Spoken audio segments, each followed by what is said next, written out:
Salut à tous et j'espère que vous allez bien. On se retrouve aujourd'hui bien sûr pour le test du Xiaomi Redmi Note 7. Alors vous êtes nombreux à me l'avoir demandé, je vous avoue, voilà, au départ je pensais pas le tester parce qu'il y a eu pas mal de tests autour de ça, en tout cas autour de ce produit. Et aujourd'hui je me suis dit pourquoi pas vous apporter ma propre expérience dessus, étant que c'est sans doute peut-être le meilleur rapport qualité-prix du moment. Surtout en termes de performance, vous allez voir.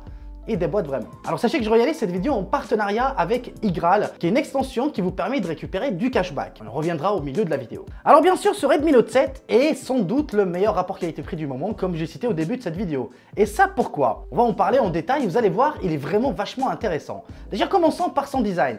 Bon, rien d'impressionnant vis-à-vis de ce qu'on trouve dans le marché. Par exemple, on retrouve cette petite goutte d'eau qui revient vraiment en force cette année, alors que l'encoche à la Apple avait fait vraiment ravage l'année dernière. Cette année, il faut croire que les constructeurs Android préfèrent l'éviter, voilà, que ce soit Huawei, Xiaomi, etc.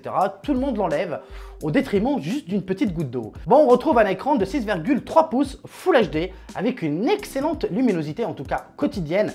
Malgré tout, vous avez un petit montant en bas. On peut pas trop lui demander pour ce prix. Mais en termes de colorimétrie, tout est bien maîtrisé. Bon, il tire un peu plus vers le froid. C'est pas très grave, bien évidemment. Vous avez la possibilité de le régler directement dans les paramètres si vous souhaitez un teint un peu plus chaud. Bon, franchement, l'écran, il est excellent. Et si vous regardez par exemple Netflix, sachez que vous aurez de la HD dessus. Donc c'est plutôt cool. Alors si vous souhaitez un protège-écran, parce que quand vous l'achetez, vous ne l'avez pas directement inclus dessus, ce que je vous conseille, c'est de voir directement aussi dans la description. Je vous mets le lien de celui de RhinoShield parce que je l'ai reçu en test. Il est vraiment très bon, franchement. Il remplit la quasi-totalité de l'écran. Il protège plutôt bien. Bon, l'écran il est bon, le design globalement il est super joli, surtout le dos avec cette couleur qui est vraiment bleu-violette, je trouve que c'est vraiment magnifique. Comme vous l'avez remarqué, vous avez un lecteur d'empreintes digitales à l'arrière et un double capteur photo de 5 et 48 millions de pixels. Sachez que je vais revenir à la photo un peu plus tard, parce que c'est vraiment l'un de ses atouts majeurs. Donc globalement le design il est beau, franchement il tient super bien en main, on trouve facilement le lecteur d'empreintes digitales à l'arrière qui est extrêmement rapide. Donc j'ai pas trouvé vraiment grand chose à lui reprocher, mis à part ce petit montant en bas qui est assez imposant, mais comme je l'ai dit, c'est pas très grave par rapport à tout ce qu'il propose de bon. Déjà, en parlant de tout ce qu'il propose de bon, sous le capot, il est suréquipé. Snapdragon 660, 3 ou 4 Go de RAM, 32 ou 64 Go de mémoire de stockage. Franchement, vous en aurez largement pour votre argent, sachant qu'avec un 660, on peut faire tourner la majorité des applications, la majorité des jeux. Malheureusement, vous n'aurez pas Fortnite parce que voilà, il n'est pas compatible pour le moment. Il est fort possible peut-être qu'avec des futures mises à jour, ça sera possible, mais pour l'instant, ce n'est pas le cas. Mais sur la majorité des jeux, vous allez les faire tourner sans aucun souci. En termes graphiques, bien sûr, ce n'est pas le dernier Xiaomi, vous n'avez pas un Mi 9, vous n'avez pas le 855, mais ça fait largement le taf. La puce Adreno 512 fait largement le travail. Franchement, je vous le dis honnêtement, j'ai été vachement surpris. Et en plus de ça, vous avez un USB Type C en bas, ça c'est plutôt cool, et vous avez la prise jack 3.5. Et pour ce qui s'agit de l'audio, vous avez juste un haut-parleur mono, il est hyper puissant, le son il est très correct, encore une fois pour le tarif, ne l'oubliez pas. On est sur les 200 €, c'est pas excessivement cher. Je trouve que le son reste relativement correct. Mais on n'a pas de stéréo, de toute façon. Sur la majorité des Xiaomi maintenant, on n'a pas de stéréo. Voilà, il faut faire un choix. Et pour moi, ce choix, il est complètement compréhensible. En plus de ça, vous avez le Bluetooth 5.0 pour avoir une meilleure connexion possible avec vos écouteurs ou peu importe. C'est plutôt propre. Alors le smartphone reste fluide, très fluide, et ça grâce à son interface MIUI. Franchement, elle est assez bien pensée. C'est pas la meilleure du marché non plus. Alors faut vraiment kiffer MIUI à la base, mais personnellement, je l'ai trouvé assez simple à utiliser. Ça reste une question de goût. Je sais qu'il y en a beaucoup qui aiment pas parce que ça ressemble pas forcément à du Android stock. Et moi perso, je m'en fous. Voilà, j'ai pas vraiment une préférence. Je trouve que c'est assez épuré. Ça marche plutôt bien et en plus vous avez les gestes. Donc voilà, que lui demander de plus? Bon, bien sûr, il y a une petite polémique autour de la publicité qui s'affiche de temps en temps que vous téléchargez une application, ne vous inquiétez pas. Alors ça, c'est un antivirus qui est installé de base. Vous avez juste directement à le désactiver, vous n'aurez plus de pub. Donc c'est pas vachement très grave, franchement. Alors maintenant, avant de parler de la photo et de l'autonomie qui sont les deux gros points forts de ce smartphone, je voulais revenir 2 secondes pour parler de mon partenaire du jour, en l'occurrence Igral. Alors comme j'ai dit, Igral c'est une extension que vous allez télécharger sur votre PC ou directement sur votre smartphone sous forme d'application qui vous permet de récupérer du cashback. C'est quoi du cashback? C'est-à-dire que vous allez récupérer de l'argent sans votre achat. Vous avez le lien dans la description, vous avez juste à le télécharger. C'est 0 €, ça vous coûte absolument rien et ça vous fait gagner de l'argent. Donc je ne sais pas pourquoi vous n'allez pas le faire si vous effectuez un achat via un partenaire. Surtout en ce moment, vous avez les opérateurs mobiles qui sont partenaires, donc vous pouvez récupérer du cashback.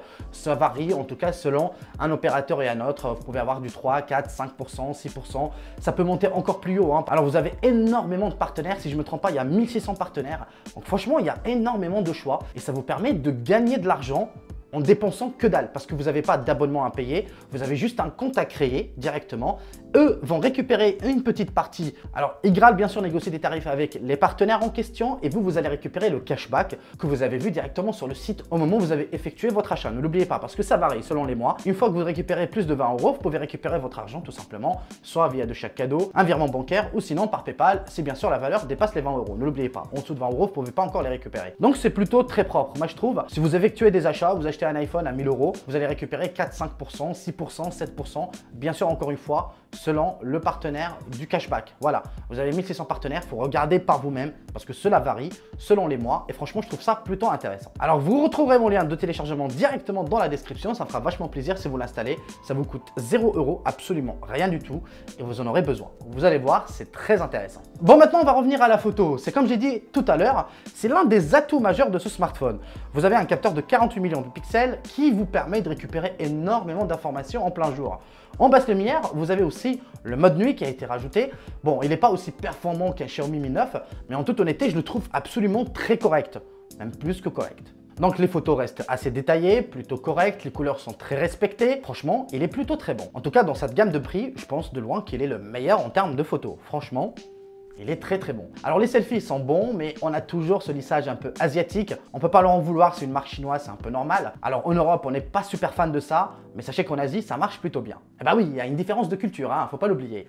Pour finir maintenant, bien sûr, la vidéo. Sachez que la partie vidéo, elle est super bien stabilisée. Et j'aime beaucoup, franchement, Xiaomi, il fait beaucoup de boulot. Je l'ai constaté déjà sur le Xiaomi Mi 9. Et j'ai comme l'impression que ça perdure aussi sur ce smartphone. On a une très bonne qualité d'image, en termes, surtout en stabilisation en Full HD. C'est vraiment excellent. Alors pour finir ce test, vous avez une batterie de 4000 mAh avec un chargeur rapide. Fourni dans la boîte, c'est un chargeur 10 watts.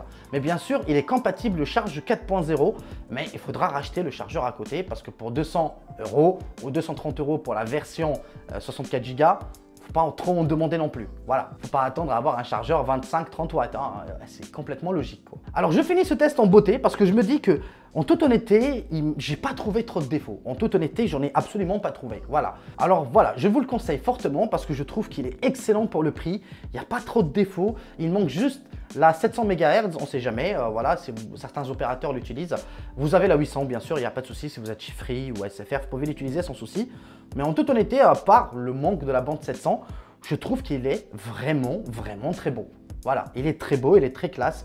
Il n'est pas super lourd non plus, il est un peu moins léger. Il est plus léger que mon iPhone par exemple. Franchement, globalement, l'expérience reste très aboutie.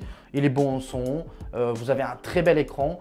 Bref, vous avez tout ce qu'il faut. Alors les amis, n'hésitez surtout pas à liker, à partager, à vous abonner si vous ne l'avez pas encore fait.